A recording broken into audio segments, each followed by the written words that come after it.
Right, we're going to talk for aerobic and anaerobic exercise.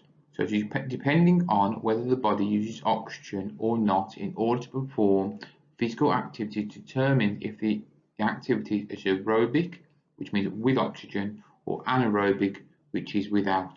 These are the key things we need to remember: is aerobic is with oxygen and anaerobic is without oxygen. So anaerobic respiratory systems. The anaerobic respiratory system supplies energy very quickly for sports such as vaulting in gymnastics or throwing a javelin where the activity only lasts a few seconds. Anaerobic exercise is performed in the absence of oxygen. It is high intensity, short duration exercise. Anaerobic exercise can only be sustained for short times, mainly because of the buildup of lactic acid. Okay, examples of anaerobic activities include sprinting, long jump, making a football, shooting a goal in netball. Now, if you get asked a question on this and it says name a sport or name an activity, don't just put football because that is too vague. We have to actually put a specific, such as tackling in football. I would always try and link it to the 100 meters because that is a short event, which is an anaerobic event, which is build up of lactic acid. So I'd always look for 100 meters. Never put tennis or such a generic sport because there's lots of different components which can be used in those sports, which both can be aerobic and anaerobic. So you always try and link it to make it specific to a specific event in a sport, such as the 100 meters. Now, glucose energy plus lactic acid. Okay, this system breaks down glucose into lactic acid. Glucose is derived from carbohydrates.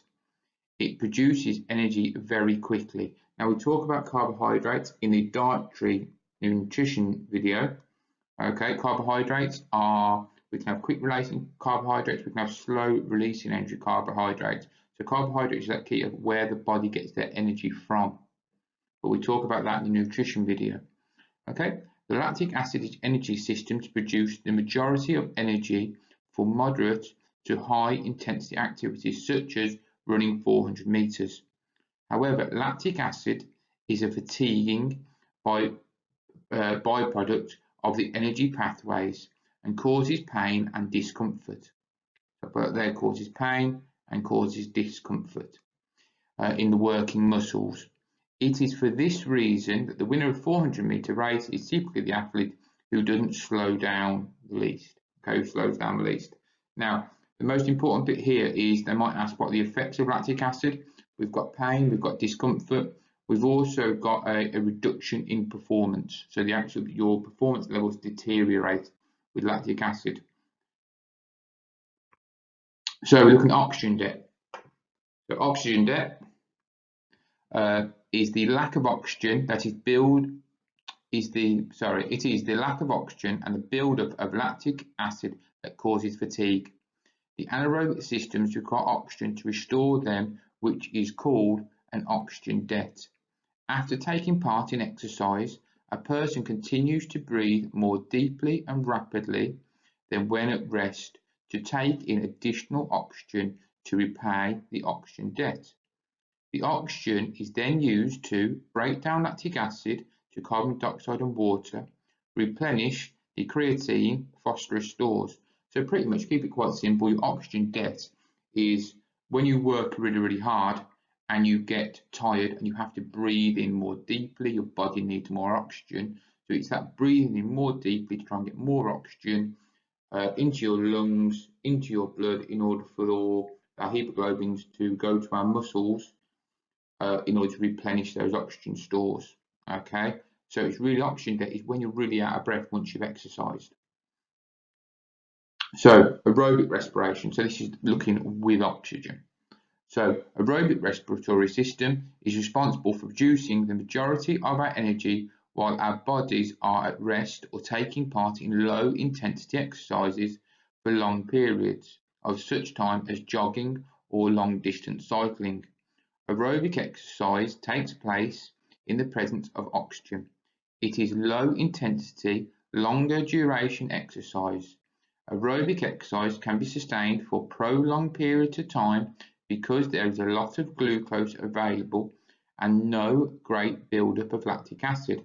Examples of aerobic activities include a marathon running, 5,000 meters, distance swimming, jogging, back to repositioning football, okay, canoeing and cross-country skiing. Now, once again, when you get a question on this, marathon is always my favourite answer, okay.